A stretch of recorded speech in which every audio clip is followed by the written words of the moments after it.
अब समय आया आज से 4.7 करोड़ साल पहले। उस वक्त पृथ्वी के वातावरण में लाखों तरह के बदलाव हो रहे थे। पृथ्वी के अंदर मौजूद टेक्टोनिक प्लेट में हलचल पैदा होने लगी और इसका नतीजा यह हुआ कि धरती के दो बड़े बड़े भूभाग आपस में टकरा गए।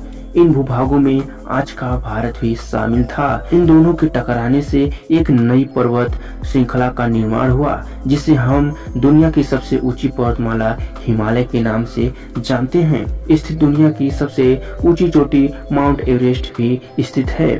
इस पर्वत श्रृंखला की वजह से मौसम का फार्मूला बदलने लगा और पृथ्वी का वातावरण काफी ज्यादा ठंडा होने लगा था। और इन पर्वत श्रृंखला से गिरने वाले बर्फ ने कई बड़ी बड़ी नदियों को जन्म दिया।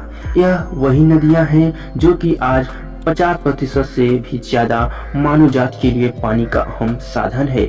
उसी परिस्थिति में कुछ ऐसे जानवर विकसित हुए जो खुले मैदान में रहना पसंद करते थे और इन्हीं में से दूसरे जानवर को खाने वाले जीव भी मौजूद थे। मगर दोस्तों, अब भी पृथ्वी पर एक अंश की कमी थी और वह था मनुष्य।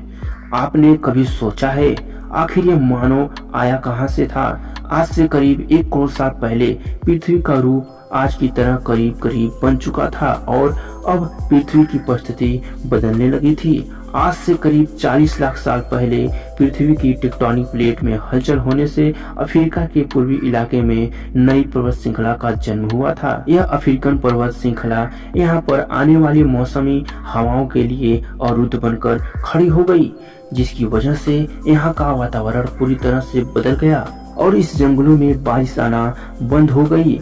इस विशालकाय जंगलों में निवास करने वाले एप्स, जिन्हें पेरियोपिथेकस के नाम से जाना जाता था, इनका निवास स्थान पेड़ों पर था। यहाँ पर उन्हें भरपूर मात्रा में खाना खाने के लिए मिल जाया करता था। यह एक टहनी से दूसरी टहनी पर कूदने में सक्षम नहीं थे। यह कभी कभी पेड़ों की डाली पर 2 पैरों पर चलते थे। आगे चलकर यह बंदरों की प्रजाति गोरिल्ला चिंपांजी में बदल गई तो और कुछ इंसानों में तब्दील हो गए। यह सब पूरे अफ्रीका में फैले हुए थे। मगर समय बीतने के साथ साथ यहाँ पर अकाल की स्थिति आ गई। बारिश न होने की वजह से जंगल पूरी तरह से साफ हो चुके थे और इन एप्स के लिए पेट भरना बहुत ही मुश्किल हो रहा था। खाने की तलाश में इन्होंने पेड़ों से नीचे लकड़ी पर पहली बार कदम रखा था। अल्बिएथिकस रेबिडस यही थे हमारे पूर्वज। इस मानव प्रजाति ने सबसे पहले जमीन पर अपना कदम रखा था और यह मानव इतिहास का जमीन पर पहला कदम था। इनका सब कुछ हम इंसानों से मिलता था और इनका दिमाग संतरे के जितना बड़ा होता था और इसके पास हम इंसानों के जैसा दांत भी हुआ करते थे और आकार में यह 4 फीट जितना लंबा हुआ करते थे। कई हजार सालों के विकास क्रम के बाद इन्होंने अपने आप को 2 पैरों पर चलने के लिए सक्षम बना लिया, जिस कारण ऊर्जा भी कम खर्च होती थी। 2 पैरों पर चलने की वजह से यह काफी लंबी दूरी तक अपना नजर घुमा सकते थे। साथ ही साथ उनका दिमाग भी बुद्धिमान होता जा रहा था।